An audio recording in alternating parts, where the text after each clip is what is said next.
बंदे फिरत घोड़े असवार दुल्हा है लाडले। बंदे फिरत घोड़े असवार दुल्हा है लाडले। दुल्हा जो झगड़े अपने ससुर से, दुल्हा जो झगड़े अपने ससुर से, ससुर अपना मुल्क देखेला वो दुल्हा है लाडले। ससुर अपना मुल्क देखेला वो दुल्हा है लाडले। हमारा मुल्क बंदे क्या देखोगे, हमारा मुल्क बंदे क्या देखोगे। वहाँ झार बसे रजवार दुल्हा है लाडले। वहाँ झारी बसे रजवार दुल्हा है लाडले। बंदे फिरत घोड़े असवार दुल्हा है लाडले। बंदे फिरत घोड़े असवार दुल्हा है लाडले। दुल्हा जो झगड़े अपने सास से, दुल्हा जो झगड़े अपने सास से, सासु अपनी महल देखेला वो दुल्हा है लाडले। सासु अपनी महल देखेला वो दुल्हा है लाडले। हमारी महल बंदे क्या देखोगे, हमारी महल बंदे क्या देखोगे। यहाँ चंदन लगी है केवाड़ दुल्हा है लाडले।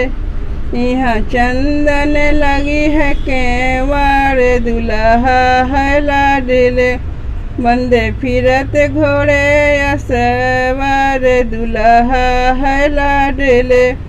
बंदे फिरत घोड़े असवार दुल्हा है लाडले।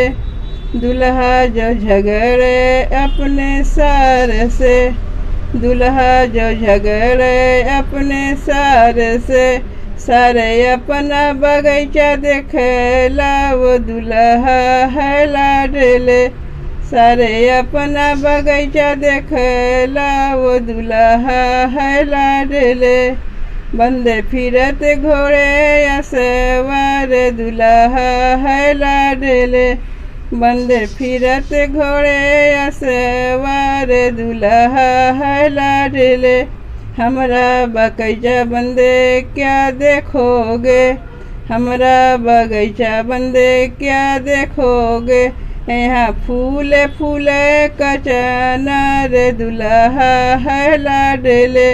यहाँ फूल फूले कचनार दुल्हा है लाडले। बंदे फिरत घोड़े असवार दुल्हा है लाडले। बंदे फिरत घोड़े असवार दुल्हा है लाडले। दुल्हा जो झगड़े अपने सरहज से, दुल्हा जो झगड़े अपने सरहज से, सरहज अपनी ननद देखेला वो दुल्हा है लाडले। सरहज अपनी ननद देखेला वो दुल्हा है लाडले। हमारी ननद बंदे क्या देखोगे, हमारी ननद बंदे क्या देखोगे। वो तो चाँद सूरज के ज्योति दुल्हा है लाडले।